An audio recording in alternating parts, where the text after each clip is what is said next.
you're trying to speak something into existence to some people that they don't even understand this themselves. Dreams are beautiful, but action is everything. Can you tell us the difference between dreams and action? Well, I think that dreams are things that you see that they inspire you to actually want something. And actions is more so you actually grabbing a hold of those dreams and making them into a reality. You know, most people, I think that they just dream and they don't actually believe that these dreams can be put into play. But if you just take those steps, you know, you take the first step, the second step, the third step, and pretty soon you're gonna actually have motion. And that motion is the action that you're taking to achieve those dreams that you're thinking about. You know, cause we all dream, right? All of us.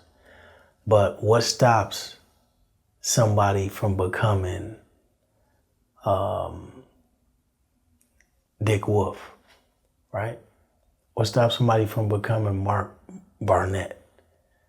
I think what stops people is the fact that, number one, when they dream something, whether it be they want to be the next Michael Phelps or the next Gabby, they want to be the next Simone Biles, what stops people from taking action, because it is, I think that is the fact that either one, they think that those dreams are too big. Number two, they lack the resources to see those dreams come true. And number three, they just don't believe. So to me, you can dream all day, right? But until you actually put those ideas into motion, it's just another thought. Why do you feel like you can do anything? I feel like I can do anything because my confidence in myself to believe that, and to have the audacity to believe that I'm capable of anything. You know, that's something that was instilled in me at a very young age.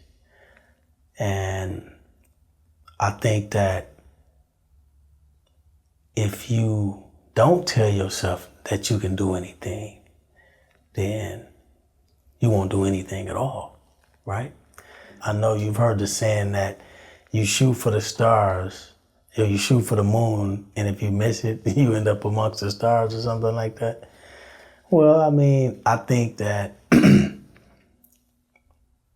that if you tell yourself you're gonna lose at something, you're gonna lose. If you tell yourself you can't do something, then you're not gonna be able to do it. You know, a friend told me something years ago. He said, there's no such thing as can't, only how.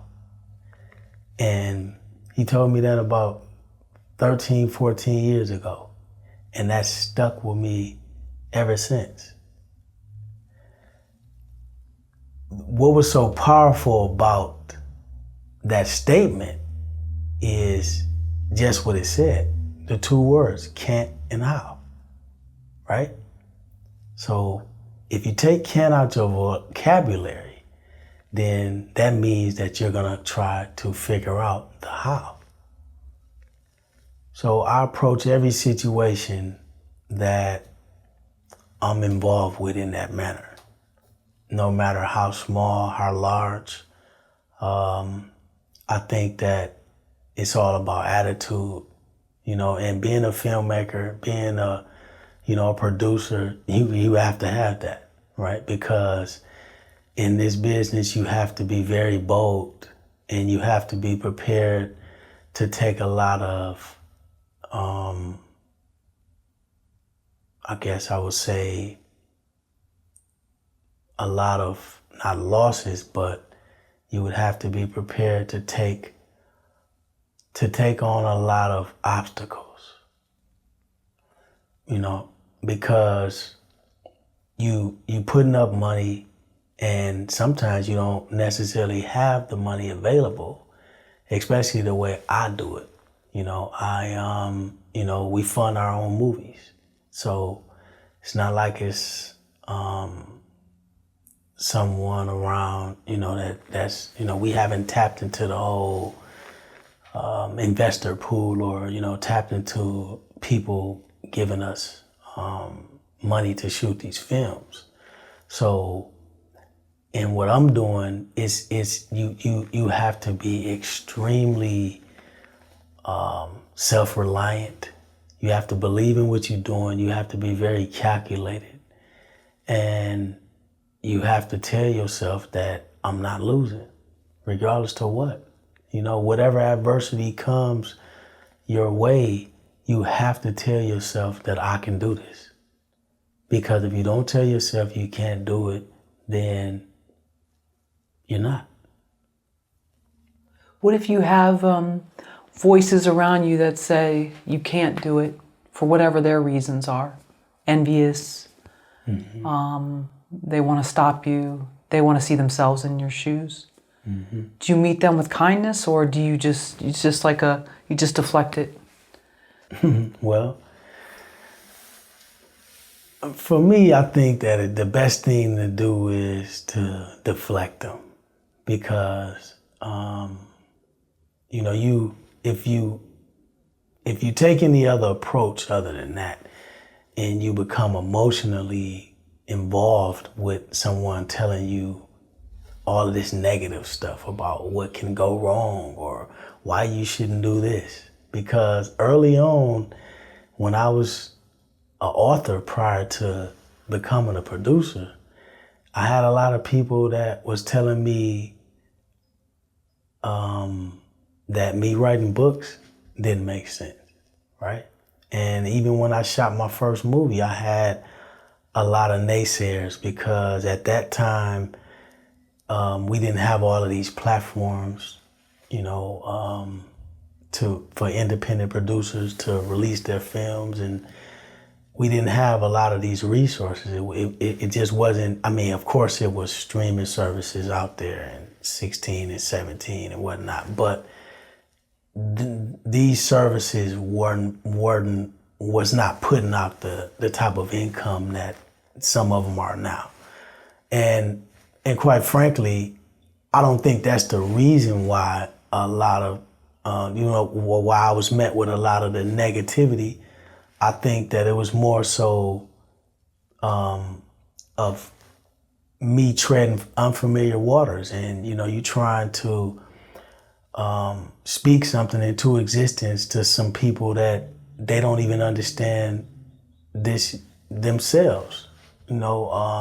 I didn't fully understand what I was doing. I just went out on faith, and I went out on an idea to say, you know what, I know I can do this, right? So what I had to do in those moments is, I had to tell myself, well, they just don't know, right? I have to keep moving. I got to keep striving towards the goal. And in a lot of ways, what that does for people, I think what it should do for you, if you have that fighter within you, is it should fuel you. When people saying negative things about what you can't do, or they trying to impress upon you those thoughts and fears that they have on themselves, I think that what you need to do is you need to take that and turn it around, and you need to use that as fuel to push yourself. That's what I did, because I'm just a competitor. So, I mean, it was for me, it was no there was no such thing as me losing. I wasn't gonna have it. And I still feel like that right now. We still have a lot to do. We've accomplished a lot in these past 7 years for the films, and we're still moving. So I think that as you reach higher levels of anything, that you're gonna always experience that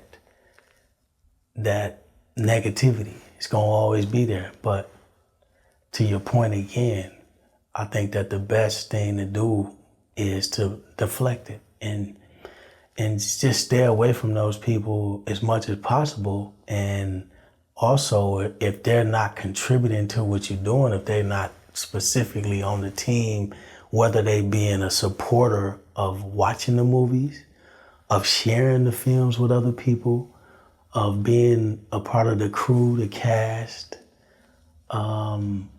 whoever, any facet of the production, if they're not involved, then their opinion shouldn't matter anyway, right? So I think what you should do is you should just block them out and just keep moving. And another important thing to do is to say less as possible. Because if you know someone's going to give you negativity when you come with a positive idea, then why even keep sharing it with them?